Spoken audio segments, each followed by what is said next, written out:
When you are in a state of fear, you cannot create. And we were born to create. It's who we are. Life moves at the speed of relationships. And in areas of discomfort is where we find our growth. So this is where cultivating intuition is so important, to be able to take those bold steps without the fear of the consequence, which also then ties into the power of perception. There are things at play constantly that we cannot see. You change your perspective, you can begin to change your life. We are limitless, but again, we are just so separated from our ability to understand and hone that.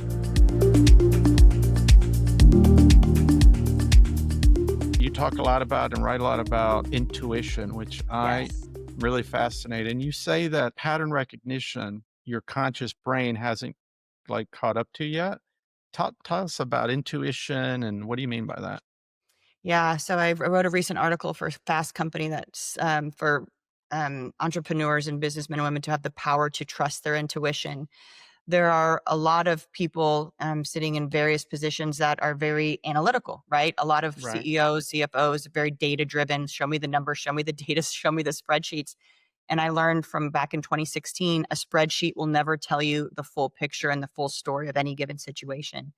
And so I lean a lot on my intuition. I think females have a natural tendency to have higher intuition than men, not saying that men don't. I think Absolutely. No, it's just absolutely. how we're born, right? Yep. And intuition is that still small nudge or feeling that tells you something is one way and not another, how to proceed in a situation, how not to proceed in a situation. But in order to hear it and cultivate it, you have to create space between your reaction and your response. You also wrote an article, which I thought was really cool, Live Boldly or Die Trying. Hmm. And it's like a framework for busy professionals, but something that I really can relate to, which is, you said that, boldness is a discipline. You got to set clear intentions, you got to take calculated risk, and you got to accept the discomfort. Tell us about that. What do you mean by that? We do not grow in areas of comfort, right? I'm having this conversation with my 14-year-old son right now. He's started a new school. It's uncomfortable. He's not playing the position he wants at baseball. It's uncomfortable. And so in areas of discomfort is where we find our growth.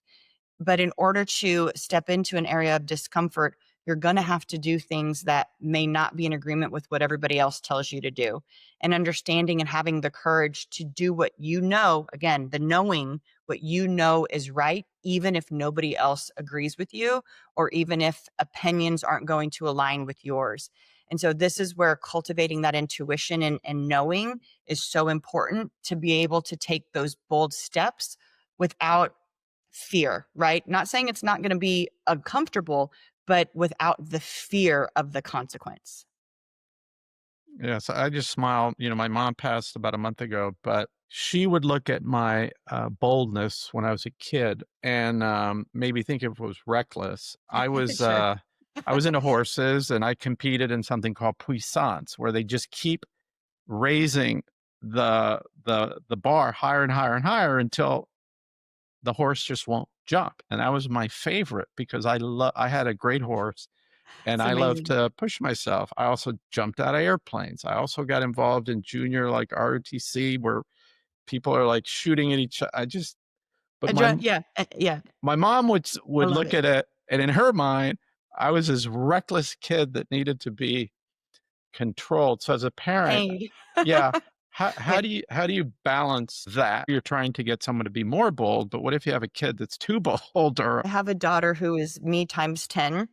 If you can imagine, I think God has a complete sense of humor. Um, he laughs frequently, but I have a daughter who is, I mean, she is curious. She doesn't have a filter. She is not afraid of what people think. She goes, she does, she's busy. And there is a fine line, right? Because I don't want to break her spirit.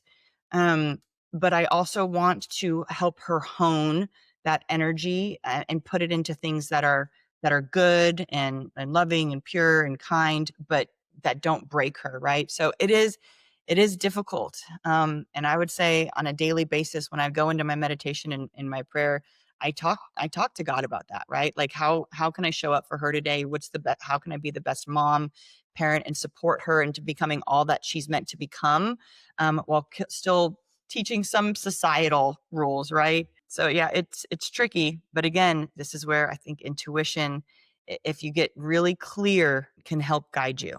So if you have a child that you want to build that boldness muscle, what's the first exercise that you give them? And boldness is sometimes also little things. It's like you want to do such a good job that you take X amount of work, but actually you could do 50%, recognizing that perfect can be the enemy of the good.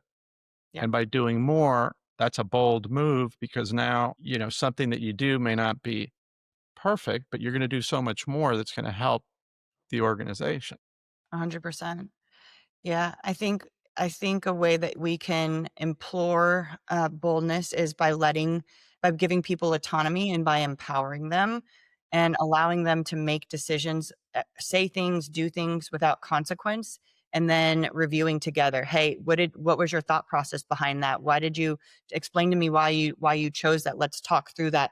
But again, without the fear, because when people, whether you're working or living professionally, personally, when you are in a state of fear, when you are in fight or flight, you cannot create. And we were born to create. It's who we are. And when you're in fear, you're not creating. So removing that fear and allowing people to feel empowered. If you hired somebody and you put somebody in that position, you did it for a reason, right? So I think being a leader or a parent, even, it's being able to release the control and loosening the reins to need to feel like you are going to ensure a specific outcome and let that person do what you hired them to do or Right. fail and then be there to support them, right? I think those are really important topics that we don't talk enough about in business, to be honest. Yeah. Are you open to some parental advice?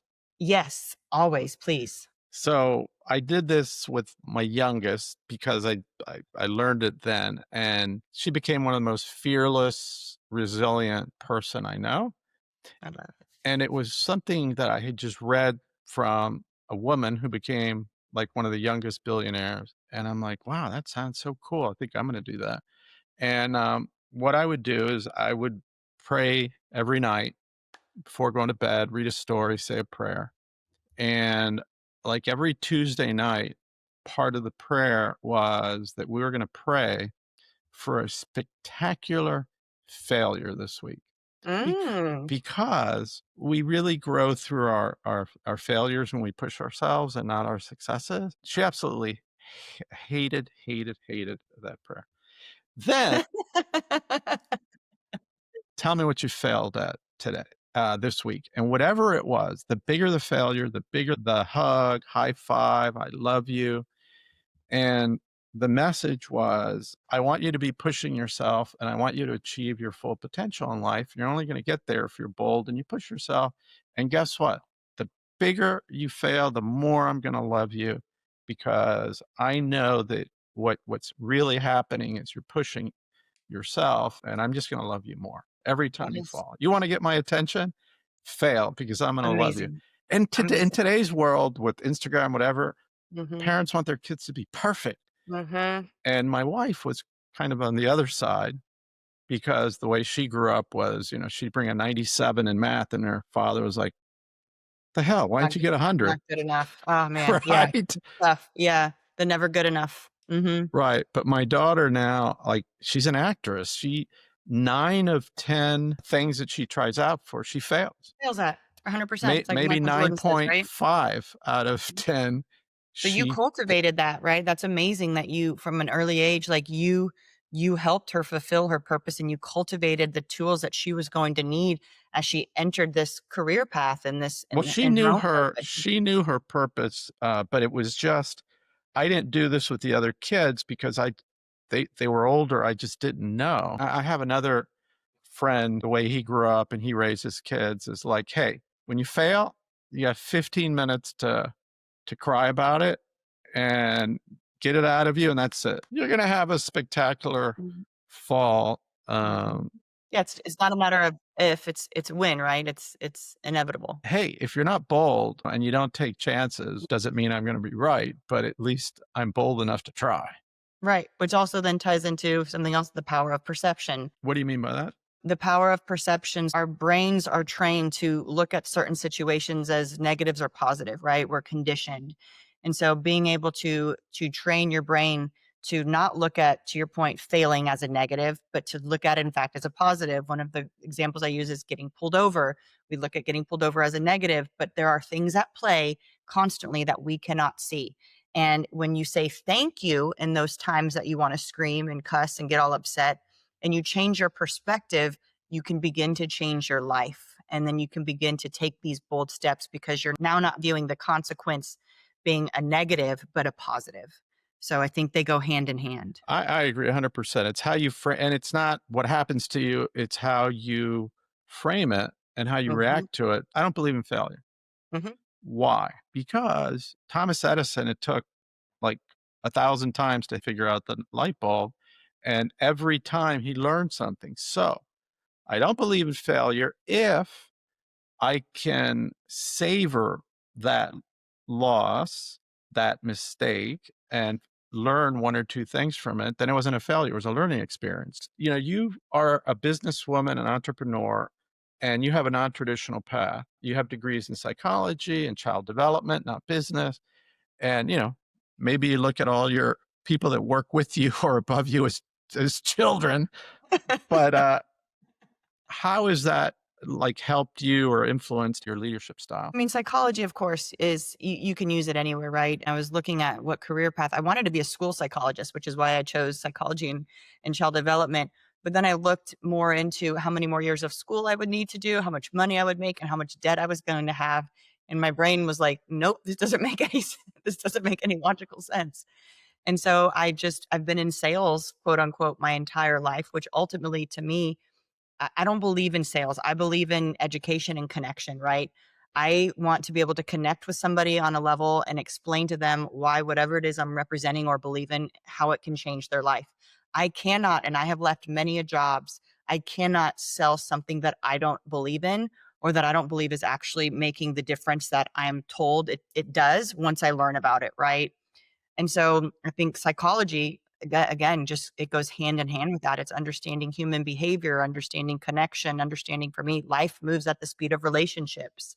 So it's been very beneficial. Love that. I am going to plagiarize that from you or wherever you got it, about Life life moves at the moves. speed of relationships because think about it, every single thing, wherever you've ended up, is from a relationship, a connection. I actually got that from our pastor, Scott Jones. He's the one that coined that. Take some Yeah. time to contemplate what that actually means. But yeah, that's it.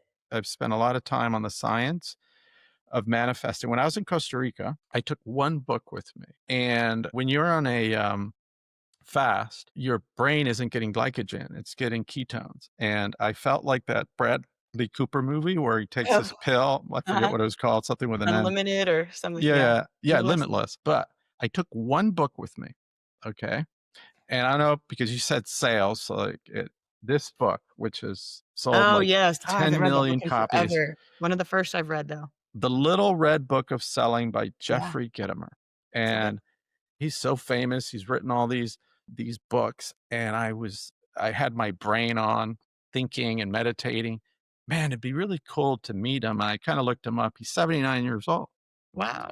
And today, this week, I've had 2 one-hour Zoom calls with him, and What? now we are working together with another R360 member, and this was 2 months ago, Mhm. Father's Day. Yeah. I take off to Costa Rica, as you know, and I took one book with me, and I was thinking about, God, it'd be so cool to know this guy. Like it's like he's the king of sales and he's like the coolest guy. First book I ever read, my father read to me. It's A Message from Garcia. It was written in 1899 and he has like original copies. The other book that had a huge influence on me, probably the reason my wife and I are married, because I gave her this book, told her to read it, and she reminded me of someone in the book, was Atlas Shrugged by Ayn Rand. And he has 6 originals, including a signed copy of Ayn Wow. Rand's book. So he's like, Yeah, anyway, it's amazing.